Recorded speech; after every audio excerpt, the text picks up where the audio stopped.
My grandmother came from Russia, a satchel on her knee. My grandfather had his father's cap he brought from Italy. They'd heard about a country where life might let them win. They paid the fare to America and there they melted in. Lovely Lady Liberty, with her book of recipes, and the finest one she's got is the Great American Melting Pot. And some, I assume, are good people. You simply melt right in. It doesn't matter what your skin. It doesn't matter where you're from or your religion. You jump right in to the Great American Melting Pot. The Great American Melting Pot.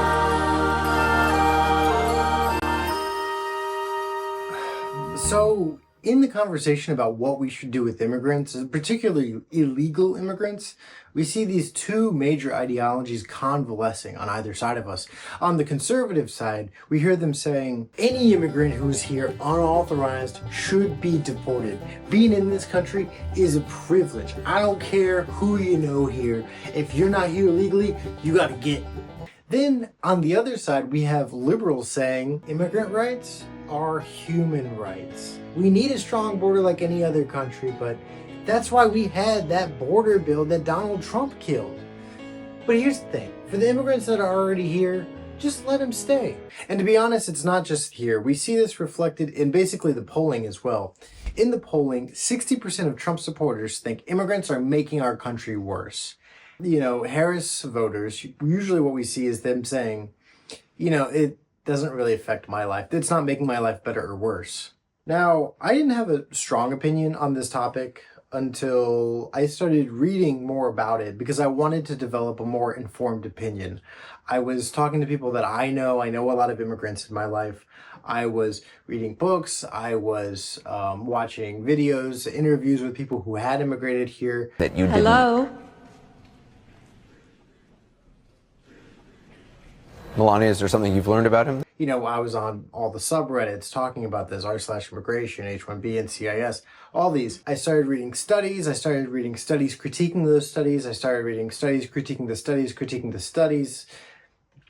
And what I've come to is maybe a bit of a radical opinion, but I think both of these positions, the conservative one and the liberal one, are dead wrong. I think we need to open the border. They want open borders and they don't mind crime. Think of it. Okay, yeah, I know it's contentious, but if you want to know how I got to this position, we're going to have to do a little bit of history first. So let me explain the very first laws that we had on immigration. There were none. The way that it worked is if you showed up, you pretty much could become a citizen. And this made sense for any kind of growing country because we need a lot of people. We need a lot of labor to create industries, and we need these industries to create GDP wealth, and we need to use that wealth to build an economy. So it would make sense that we weren't turning anyone away. We actually didn't even have Ellis Island until the 1850s. And this is where waves of immigrants came in. Essentially, this is the way Ellis Island worked. You would show up, you'd tell someone what your name is, they would spell it incorrectly in a ledger, they would check you for diseases, and then they would just let you go on into New York. And here you became a permanent resident.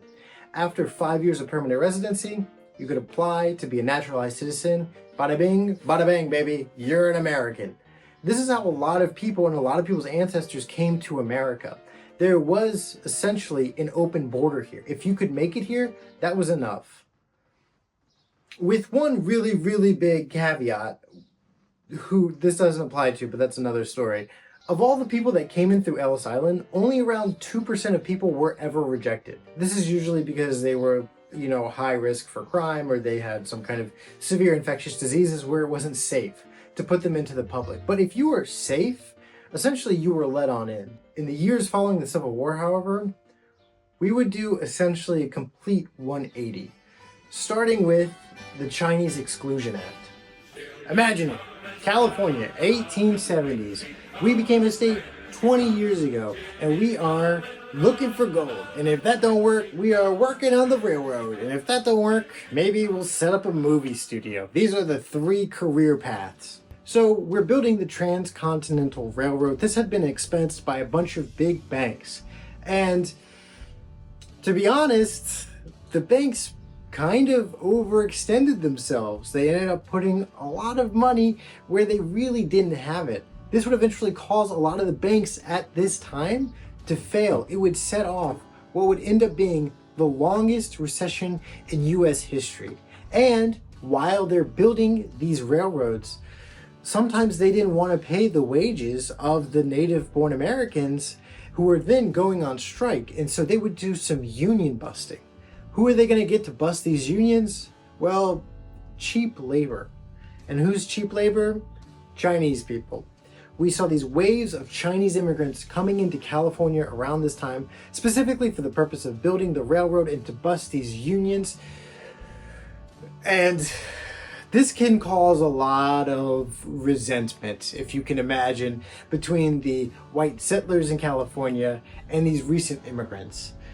So they started referring to a lot of these people as coolies. What's a coolie? It's used almost exclusively to refer to people who are like Chinese or Indian and refers to cheap labor. It's important to note that when they say coolie, they mean it offensively. They're saying it as a slur. Additionally, in Los Angeles, specifically at this time, in Old Chinatown, there was a case where a white man got killed. A rumor spread it was because of the Chinese immigrants and that Chinese people were, quote, killing white people wholesale. This really riled people up, and it led to, unfortunately, the biggest mass lynching in our history, called the Chinese Massacre, where in 1871, 18 Chinese people were killed. The racial resentment pressured not just government locally, but government nationally. In 1870, Congress passed the Naturalization Act. The point of this act was that former slaves needed to be naturalized. At the same time, the Naturalization Act, from pressure of California legislators, specifically prevented Asian immigrants from becoming naturalized citizens as well. And this is all to paint a picture, right? Just so that you're not super shocked when I tell you that in 1882, America banned all Chinese immigration. All of it. From 1882 onward, Chinese people were not allowed to immigrate into America legally. Additionally, the Chinese immigrants who were here were not allowed to become citizens. This is the first really big immigration law that our country has ever had. We are no longer a nation for immigrants, but a nation for European immigrants. This, sadly, was just an omen of the things to come. All right, let's jump ahead 30 years to the 1910s on the East Coast. So you've come to quite an interesting time in our history. So we have a lot of immigrants coming in. They're coming in from not just England, now they're coming in from Ireland. They're coming in from Italy. They're coming in from Eastern Europe. These are quite different immigrants than the immigrants that we had previously. And so people aren't in love with this. It is also quite a tumultuous time. There's a lot of nativism. World War I is around the corner. Birth of a Nation, a really racist film that glorifies the KKK, comes out this decade, and it really reinvigorates the KKK movement. They get to their biggest numbers they've ever had. The KKK gets on a new bent about hating immigrants as well. And as you can imagine, with this kind of sentiment in the air, people don't love all these people who are coming who are Catholic and Jewish. In fact, they think they're very different, and they kind of just want to understand why. So they want to study this problem scientifically. How are these immigrants different than the older immigrants? This is done with something called eugenics, the scientific study of racial characteristics to explain differences in socioeconomics. It's not a useful science. It's big. It's a bullshit science, obviously. That's usually there to just kind of reaffirm whatever you're feeling about people. Anyway, so using this eugenics framework, they want to study these new immigrants. And so Congress creates the Dillingham Report. The Dillingham Report sought out to understand what effect these immigrants are having on our cities. And it takes a few years, and they produce a huge tome of research. It is 41 volumes. They are huge. They have sections, subsections. They study every single minutia to understand exactly the difference between these new immigrants and the old immigrants. They want to know the important things, like how different are their head shapes.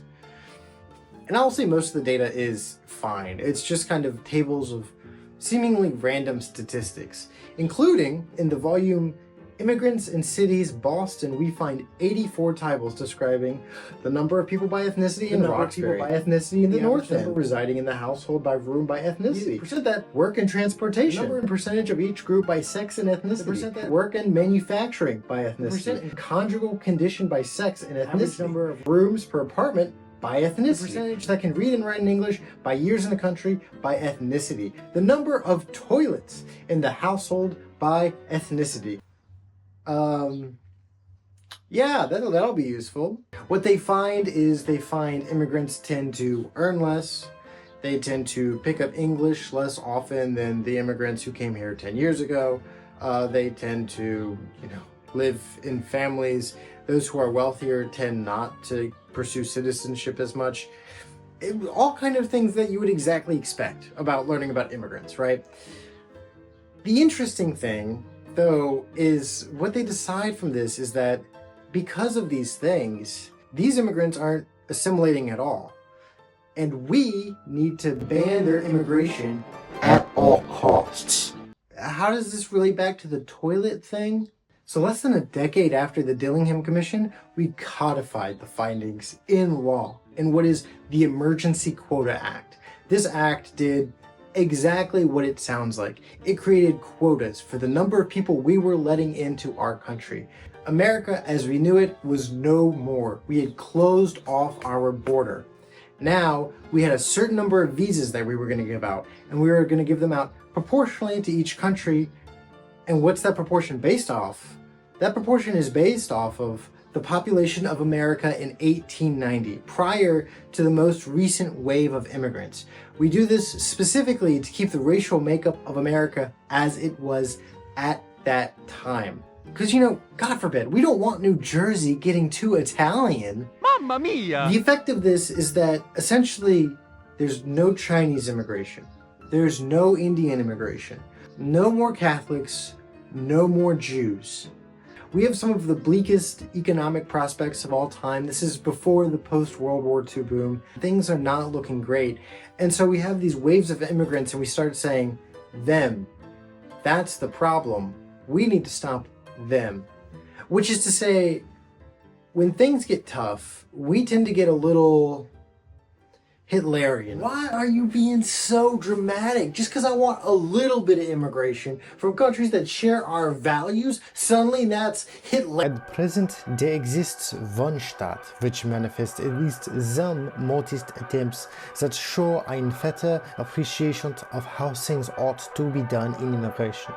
It is not, however, our motto German Republic. Aber in the USA, that efforts are made to conform at least partially to the councils of common sense, from refusing the immigrant to enter their area in a bad state of health, and by excluding certain races from their right to become naturalized as citizens. They have begun to introduce principles similar on those of which we wish to base their Volksstaat. Yes, that's a real quote from Mein Kampf. You can control F that shit and you will find it in there. And it is the most bizarre thing to see. It is Adolf Hitler praising our immigration laws, specifically this Quotas Act and the Chinese Exclusion Act. That's crazy to me. Anyway, these were our Hitler-approved laws from 1920 to around 1965. In 1965, we passed something called the Hart-Celler Act, and this set up the basis for our modern immigration system today. Essentially, now you have to come to America with a purpose. You have three main reasons that you can come to America, either for family, for employment, or for asylum.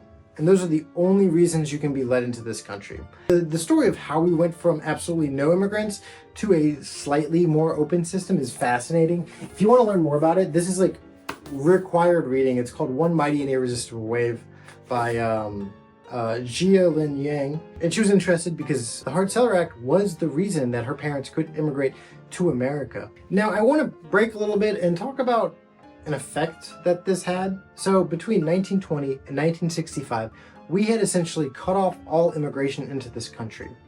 And because of this, if you look at the percentage of Americans who are immigrants, it's usually around 15%. But you can see during this time, after that passed, it goes down, down, down, down, down, down, down, down until 1965, and then it goes back up. So we hit a historic low for immigrants in this country. Interestingly enough, the knock-on effects of this war, combined with things like white flight that happened, meant that the boomers who grew up right in this peak time often knew zero immigrants. It's kind of like, if I think about it for a second, like my neighbors growing up, they were from El Salvador. A lot of my friends in high school, I had friends from Mexico, Colombia, Ethiopia, Iran. I had friends from Bosnia. People I work with, my direct coworkers. I have a coworker from Egypt, China. I know a million people, I would say, from India. Ask your parents, how many immigrants do they know? Do you want to know how many immigrants my parents knew growing up?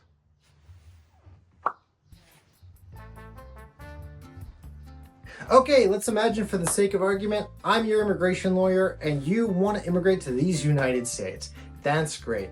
Our system has 4 major prongs, 4 pathways for you to become a citizen. One is through family, the second is through employment, the third is through asylum or refugee status, and the fourth is to promote diversity. And how do we do that? Through a lottery for some reason. God, we love gambling here. So what does this mean in lay language? 1, marry an American. 2, get sponsorship from your job.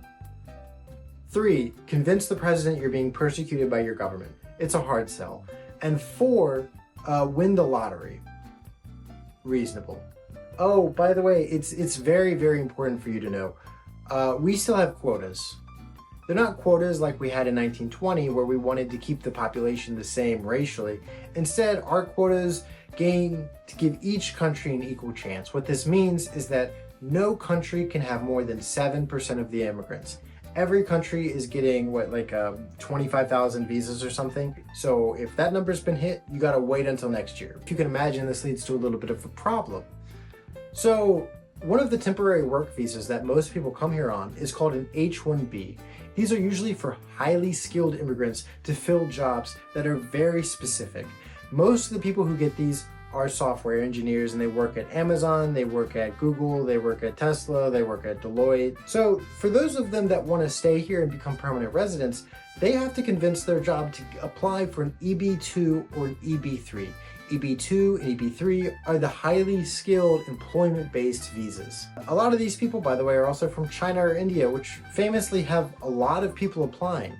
And so this kind of creates a backlog. The effect of this is that China and India have kind of longer lines than everyone else. I feel like people who don't know much about legal migration simply don't understand this. And I'm going to illustrate this with the clearest example.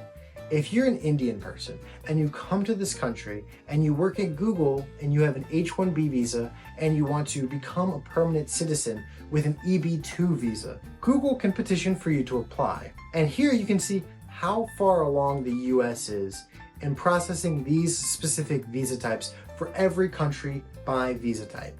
Importantly, if we type in India and we see for their EB2s, how far along are they in processing? And we see 2013. They are just now getting to people who applied in 2013. That was over 10 years ago. And we know because the rate of escalation of applications has gone up, if you were to apply for an EB2 or an EB3 today as someone from India, the wait that you would have to do is over 120 years. Effectively, you cannot become a citizen through your employment despite the fact you are a highly skilled immigrant already living and working here, and in fact, you're in the top 10% of earners for this very country. So why don't they apply for an EB-1? Oh, no. You see, this is fast because this is for CEOs, this is for Nobel Prize winners, this is for professors. This is not for your standard worker in America. So EB-4 is like religious workers. It doesn't really apply to many people. It doesn't hardly apply to anyone. EB-5, oh, my sweet summer child. That's the rich person visa. To get an EB-5, all you have to do is invest $1 million into a company in the United States and create 10 jobs. Probably a trivial thing if you're worth billions of dollars, because this is the equivalent of, franchising a McDonald's. I'm going to reiterate this because I think it's extremely important to understand. If you are a highly skilled immigrant from India and you, came to the US on some like F1 visa to do a PhD at Stanford in quantum computing, and then you got a job with an H-1B visa at Google to make the next generation of computers or something like that, it would take you over 100 years to turn into a citizen. The only way for our hypothetical Indian employee of Google to become a citizen here is to marry an American. But that's India, that's China. These are places with a high amount of H-1Bs wanting to convert. But let's talk about probably for the average country. So I'm gonna be totally honest, if you're trying to immigrate to this country, you've already missed the plot. You simply cannot immigrate here on an EB-2 or EB-3. The vast majority of that does not happen. The way that you do that is you get an H-1B and you have to convert status. So how do you get an H-1B visa? Through lottery. God, we love gambling. There's 65,000 of them a year. There's 200,000 people that apply. Those are your odds. You come here, you work here for a few years, then you have to beg your employer for an EB-2, EB-3. Your employer has to do some very specific things. They have to prove you're not being paid under a native-born wage. They also have to prove that there is no American who can fill this job. But there's this huge caveat I want to point out. If you lose your job at any point during this process, you have 2 months to find a new job. If you do not find a new job in 2 months, you become an illegal alien and you are not allowed to ever get an EB visa. It's estimated that 15% of all the people who applied for a green card in 2018 will die before they ever get their application processed. And it's because of this that when people say, well, why don't they just come here legally? I need you to be for real. Marrying an American is the only secure, relatively fast way of living here long term. I cannot tell you how many immigrants in America will say, I don't know why other people just don't go through the legal process of immigration. It's what I did. And then you go in their profile and you realize it's because they're married to an American. Yes, of course it's easy for you. This is the only secure way to become an immigrant. If our only means of immigrating here is to marry another American, our system just doesn't work. And I'm not just kind of piping it up for a YouTube video. If you look at the statistics in 2023, we gave out 1.2 million green cards. 7% of them went to employment. Over 90% of them go to spouses. This is because this is the only pathway that exists for the vast majority of people here. The show 90 Day Fiancé is not a show about a weird quirk in our immigration system. That is just simply how our immigration system works. There is no other pathway. For the average, low education, married, working age Mexican man, the staple of blue collar workers in the Southwest America does not qualify to be a permanent resident under any of these regimes.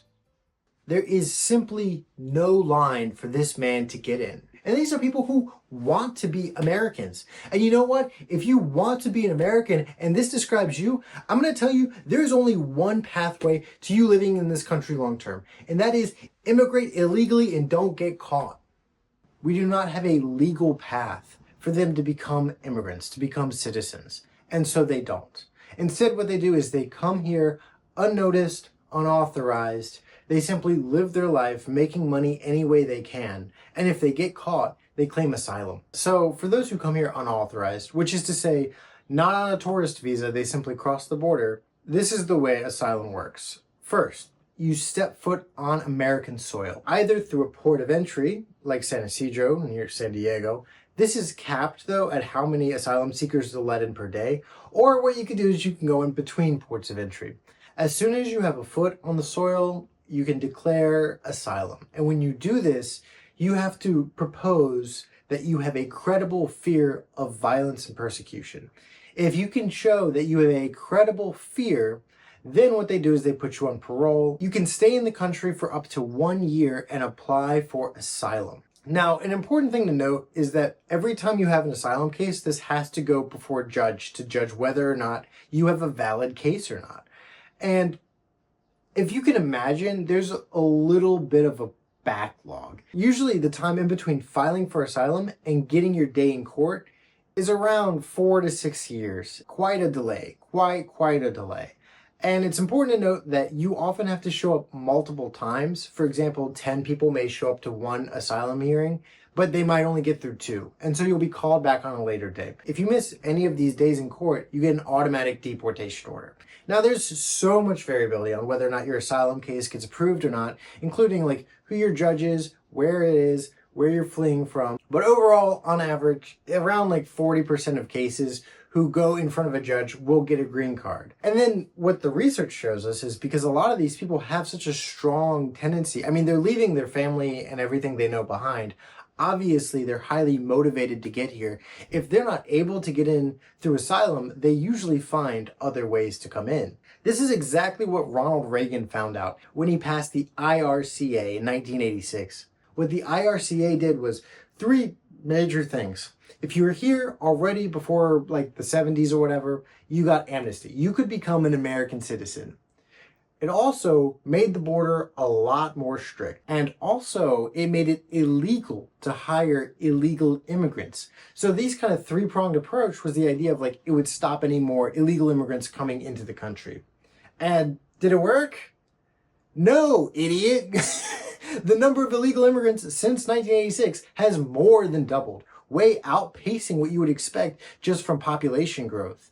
And so, why is this? Why was this such a complete failure? Well, it's because what happened was a lot of people migrate, and if they don't have the means to migrate, they just find other means of migrating. If you're cutting off paths for them to work legally, they'll just work here unauthorized. This is what we see. And probably the worst part of this is now we have workers coming here who are undocumented. They are unauthorized to work here. And there's also a legal penalty for someone hiring them. But a lot of these companies need these workers because they're like the only people who will do it. And so they often can justify paying these people less, making their working conditions worse, and having something to dangle over their heads, the possibility of deportation if they try to unionize. This is where we are today. Oh, is it harder to go through a port of entry? Okay, we'll go between port of entries. Oh, is it actually now harder because we have people paroling? That's fine. I'll pay someone to smuggle me in. People see this constant coverage of people breaking the law to get into this country. This anti-immigrant sentiment just starts swelling, and our Hitler particles get to an all-time reading. They're poisoning the blood of our country. That's what they've done. They poison mental institutions and... Now, I don't want to be too dismissive. Like, on the one hand, I do think it's good to criticize our system and point out the fact that for many people, the only pathway to being in this country is through illegal immigration. On the other hand, if people are coming to this country to do crimes and steal money, like, we shouldn't let them in. Yeah, you're right. Like, then our system's working well, harsh though it may be. Let's turn our gaze away from the systemic critique of our immigration system and more towards a critique of the people. Is it true? Would we be better off if we were mostly isolated? Are illegal immigrants bad for the economy? Are they a drain on public resources? You know, are they committing more crime?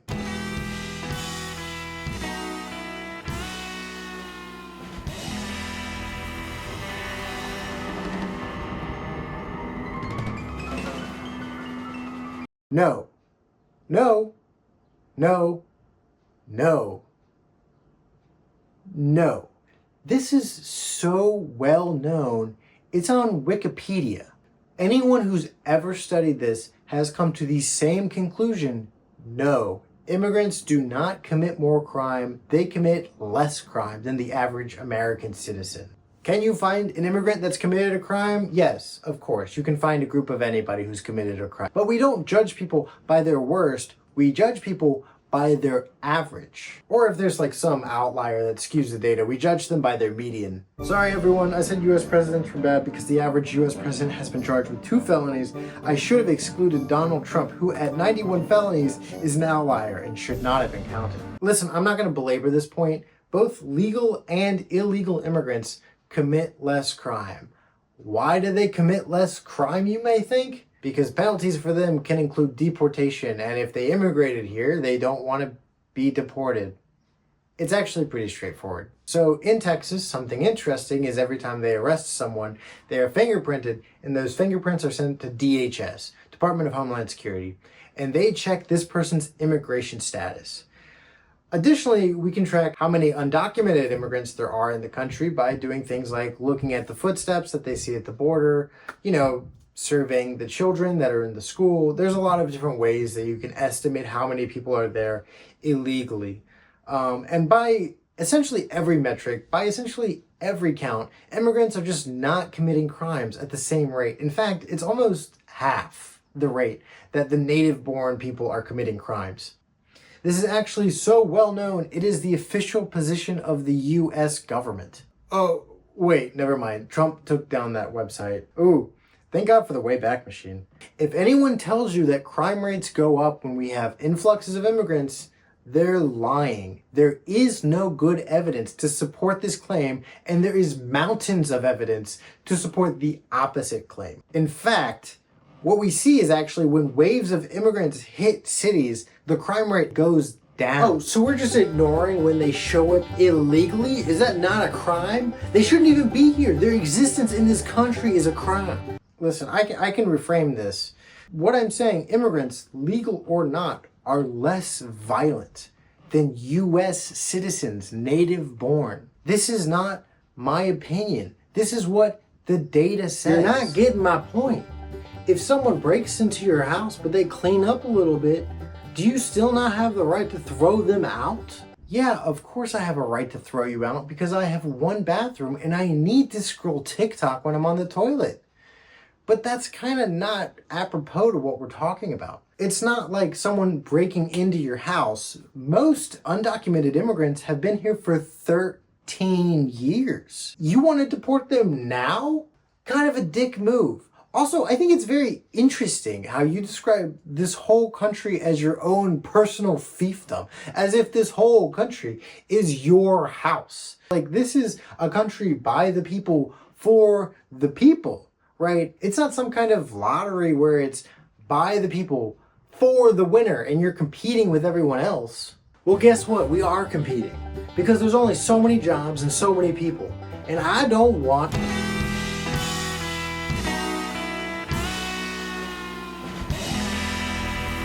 Okay, so immigrants do not come here to do crime.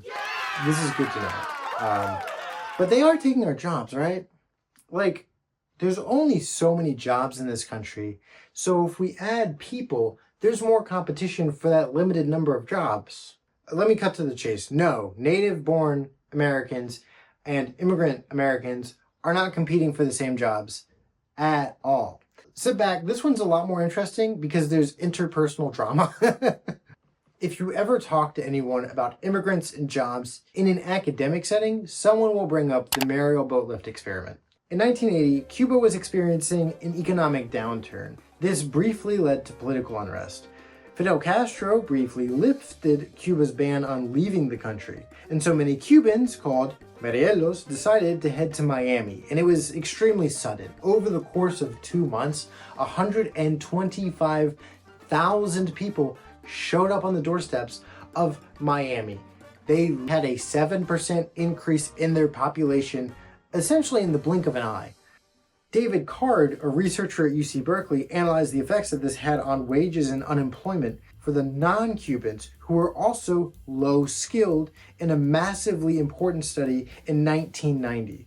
What Card finds is that immigration had essentially no effect on wages and no effect on employment in the Miami labor market. But then we have another guy, an economist from Harvard, his name is Borjas. He doesn't believe any of this. So he thinks that CARD was too broad. Borjas thinks CARD was too broad in his analysis. So he wrote a paper in 2015 about how it affected, more specifically, non-Hispanic men 25 to 59 who had less than a high school diploma, and he found that their wages dropped around 10 to 30%.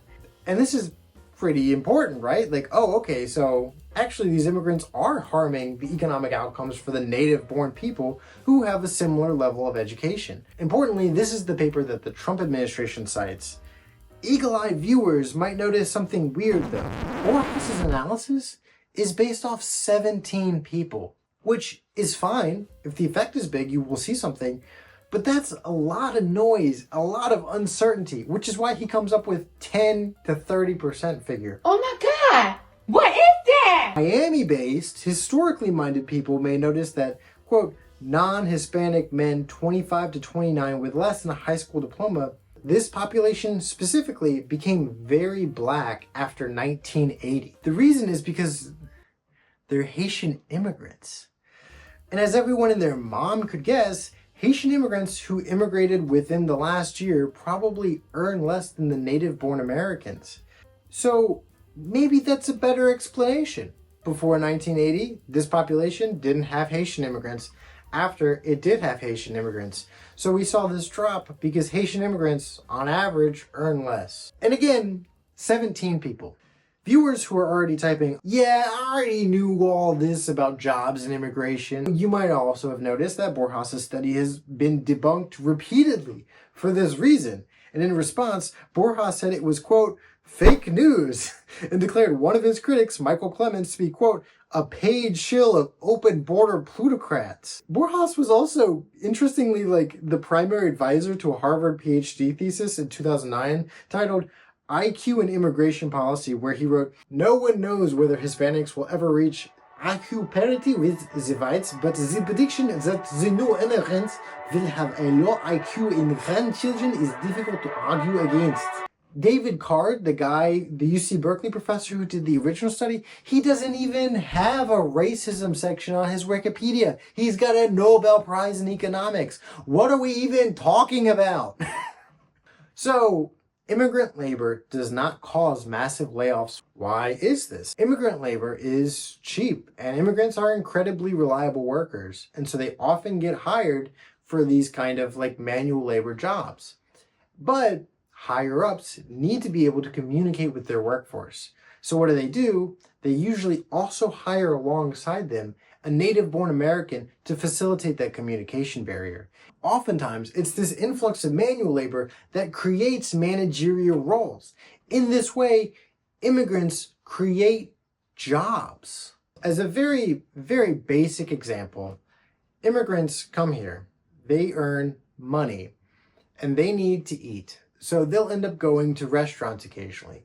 Restaurants see an increase in demand, so they need to expand their workforce to accommodate this demand. They'll often hire new cooks. The cooks will usually be immigrants because they work back of house, they're reliable, and it's a manual labor job. However, they now need more people to carry the food out, waiters and waitresses.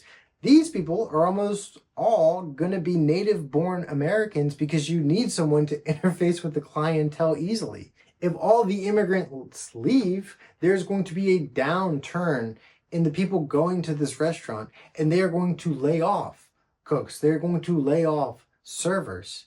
This is exactly what we see, too. During the Great Depression, as I'm sure you know, hard times make us a little Hitlerian. There was this desperate need to preserve jobs during the Great Depression. So what they did is called the Great Mexican Repatriation, where we deported around a third of all Mexican and Mexican Americans back to Mexico. And did this save jobs? No, actually. A lot of people lost their jobs. The average wage went down because now the native-born Americans were filling in for these lower paid wage jobs that were left vacant because all the immigrants left, and all the people who had the managerial jobs lost those jobs. It was bad for the economy to deport a bunch of immigrants. It turns out deporting major parts of your workforce is bad for people. It's bad for everybody. Listen, the economy's already bad. I'm already on EBT. I just don't want more immigrants here because I think that they are gonna drain all the public funds.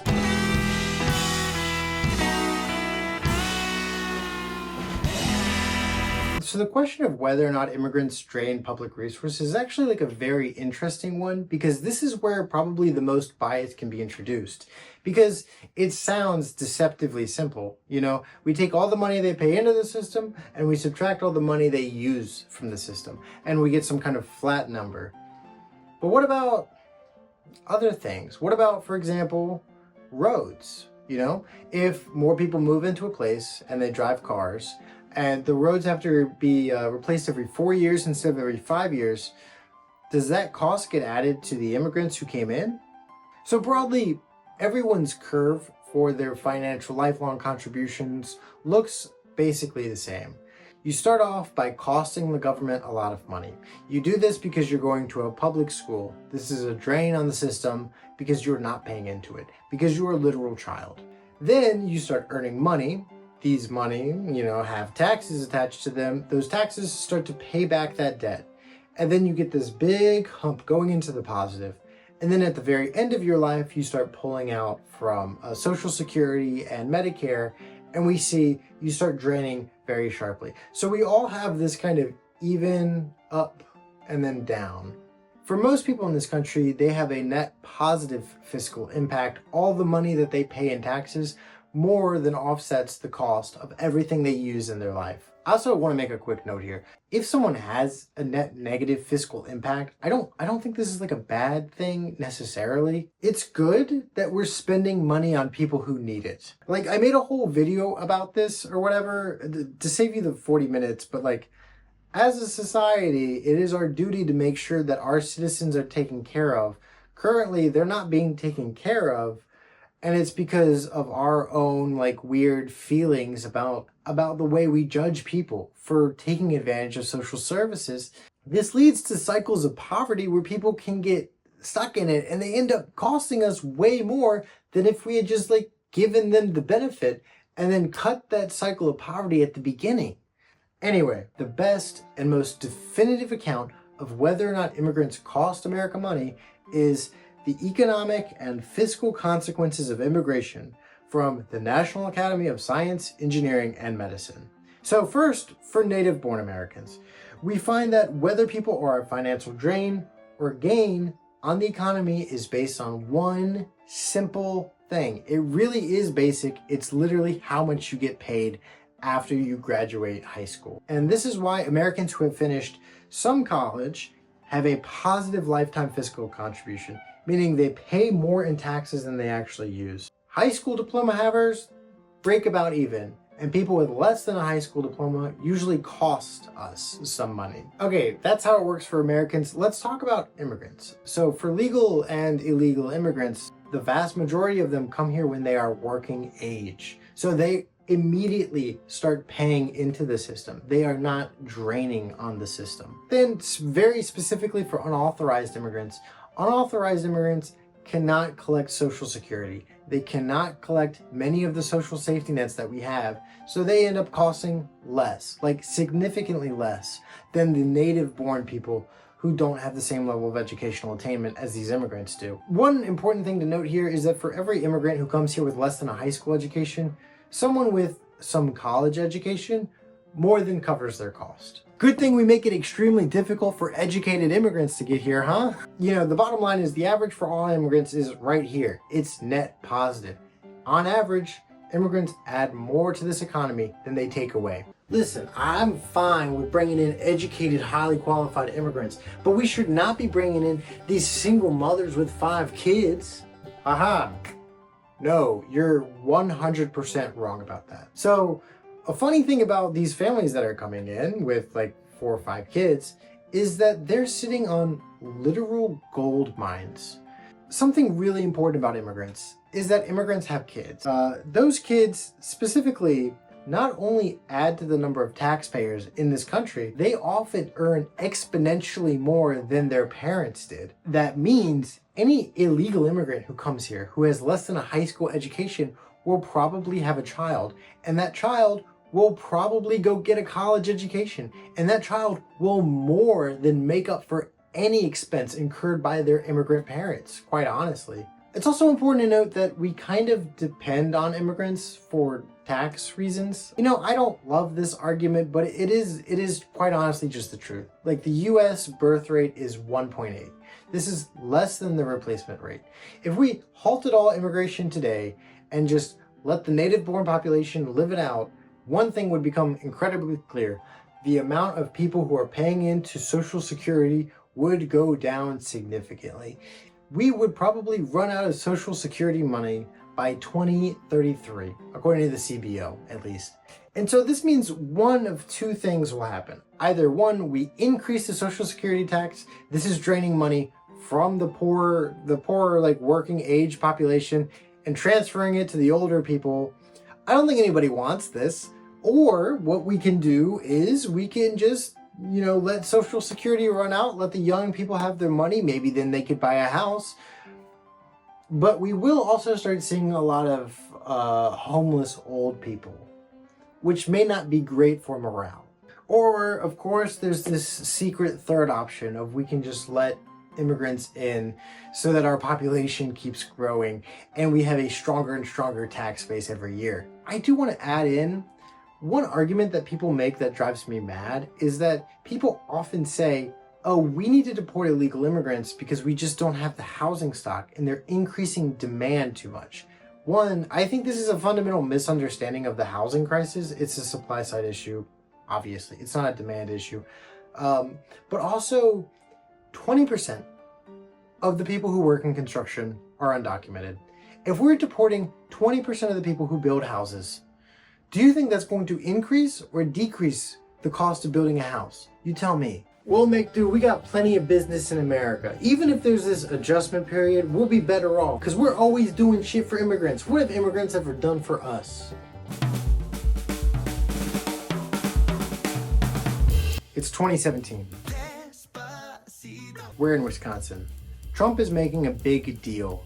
Tremendous plans for Wisconsin. He is negotiating this deal so that Foxconn, which makes parts for iPhones, particular LCD screens, brings a giant manufacturing hub into Wisconsin. For southeastern Wisconsin, this is an absolute game changer. Foxconn chooses Wisconsin. Chairman Go, I thank you for your investment. This is going to cost about $3 billion in subsidies, but it should make 13,000 jobs. I mean, granted, that is $230,000 per job, but it'll be worth it, and it'll definitely pay itself back in perpetuity. It could, in fact, revitalize it. Din Tai Fung, a Taiwanese restaurant created in 1958. It's a business that sold cooking oils, but also sold a xiaolongbao on the side. The xiaolongbao became so popular that 10 years later, Din Tai Fung just became a restaurant in Taiwan. They opened several locations throughout Taiwan and mainland China, and in 1978, China eased restrictions on immigration, leading to the surge of US-bound immigrants.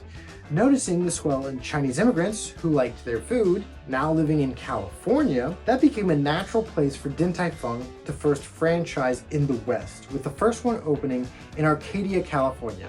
Notably, Arcadia is a suburb of Los Angeles that is 65% Asian. Catering to the Chinese audience in America paid off tremendously. Today, Din Tai Fung has 17 locations in the US, and it has created nationally around 4,000 jobs. How many jobs did Foxconn create? The company promised 13,000 jobs, but almost immediately there were what Foxconn called unanticipated market fluctuations. They built the plant, including this sphere, not clear what it's for, and they are doing some light manufacturing. But instead of 13,000 jobs, it's 1,500 tops. So you tell me, what's more powerful? $3 billion in subsidies, one majority Asian neighborhood. This is a trend that we end up seeing a lot. Notably, we see a lot of immigrants coming from developing countries. They stay here for a long time, they develop a home base in this kind of central hub. As the country that they came from develops more and more, they end up creating a lot of businesses that want to franchise. If you're going to franchise, where are you going to do it? I don't know, maybe one of the biggest economies in the world where you already have a huge population of people. In this way, we're not giving money to these foreign companies. These foreign companies are giving money to us. They're creating foreign investment into our country because we have populations of immigrants from that country. But immigrants don't just attract foreign investments, they also make a lot of businesses. Back in the 1800s, a German immigrated here. His name was Levi Strauss. He made quite literally just American denim. 1891, James Naismith immigrates from Canada to the US. He invents basketball. James Kraft of Kraft American Cheese is Canadian. 1956, Andy Grove escapes communist Hungary, leaves for the US, creates Intel. Pierre Omidyar, a French Iranian, leaves Paris for the US, creates eBay. Michael Krieger, co-founder of Instagram, came here from Brazil to study at Stanford. Duolingo and Capture were created by Louis von Ahn, who is from Guatemala. Sergey Brin fled the former Soviet Union for America, is a co-founder of Google. Steve Jobs' dad was a Syrian refugee. Jan Koum left Ukraine for the US, creates WhatsApp. Immigrants actually end up making a lot of businesses, a lot of vital businesses and important businesses in the US. 35 to 40% of all new firms here have at least one immigrant entrepreneur connected to the firm's creation. American innovation actually would not be what it is today without this large immigrant population. It's actually been estimated that the damage from our Hitlerian-ass immigration system from 1920 to 1960 had the same effect of wiping out a physics department from a state university every single year that it was in effect. One study showed that these quotas caused, no, not correlated to, had a causal effect in decreasing the number of patents filed in the US. I mean, immigrants are so obviously good for our country. They're so obviously healthy for our economy. They're so obviously great for businesses. It's just so clear. But if you Google illegal immigrants cost Americans money, you will find stuff. You will find tables. You will find papers that look convincing. Look, this one's got a .gov website attached to it. That must be verifiable. But if you look at these, almost all of them are produced by this big corporation, I guess it's an NGO. It's called FAIR, F-A-I-R, for the Federation of Americans for Immigration Reform. This, I want to point this out to you, this is an anti-immigrant think tank that just produces like some of the sloppiest research ever. You can read their conclusions and think it's legitimate, but if you try to delve into their methodology, it becomes very apparent like how bad it is. These are the people who do shit like, oh, all immigrants are uneducated, so we need to have them all have this negative tax effect. They will conveniently ignore all these jobs created by immigrants. Like, these are the kind of calculations that FAIR is doing to try to like massage the numbers to make it seem like immigrants cost us a lot. They don't actually though. FAIR is like a really interesting rabbit hole if you ever want to go down it. It was founded in the 70s by this guy who thought he was very concerned about overpopulation, if you can believe it. And he kind of has this like eco-fascist point of view that immigrants are coming here, they're having too many kids, it's going to overpopulate and override us, so we need to like get rid of them. Anyway, that guy's name is John Tanton. And apropos of nothing, here's some John Tanton quotes. One of my prime concerns is about the decline of folks who look like you and me. For European American society and culture to persist requires a European American majority, and a clear one at that.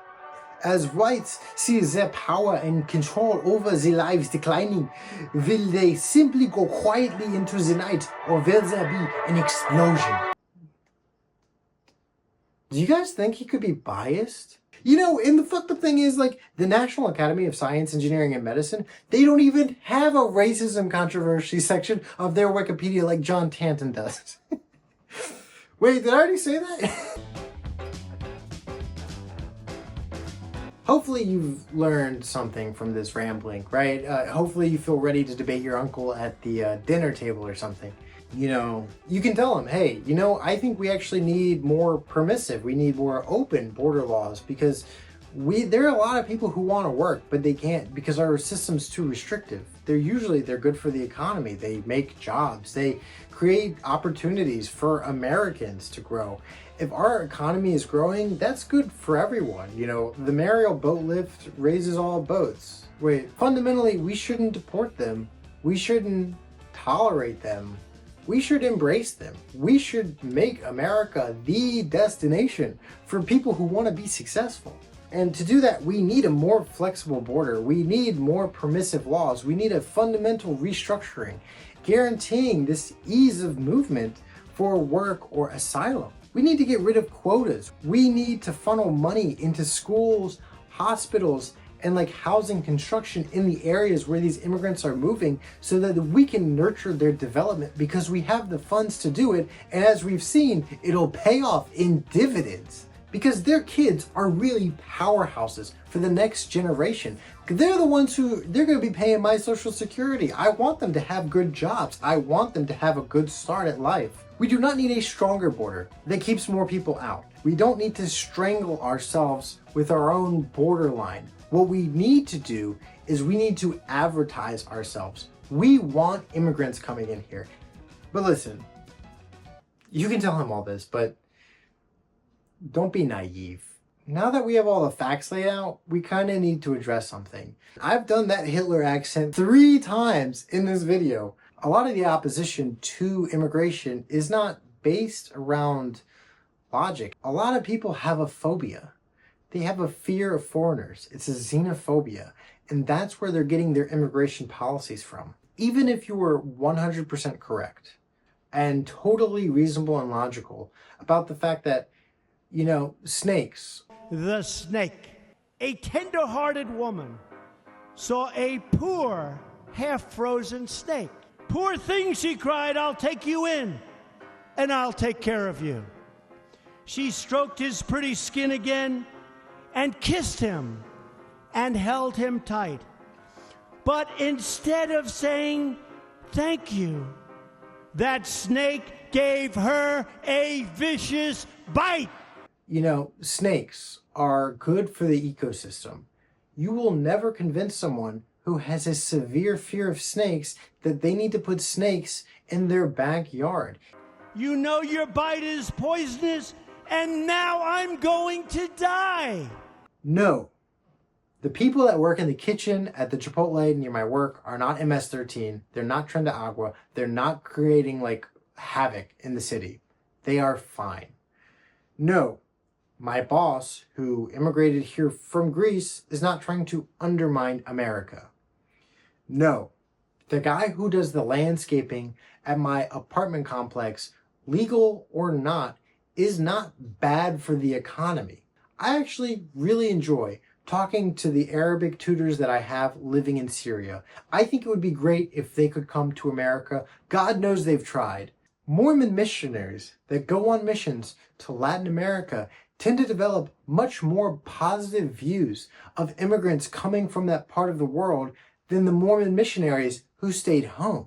To quote one missionary, serving Spanish-speaking individuals in northern Los Angeles County helped me appreciate humble and hardworking legal and illegal immigrants. Because of that, some of my political and social views changed. This is because repeat positive experiences with people helps you build empathy for them.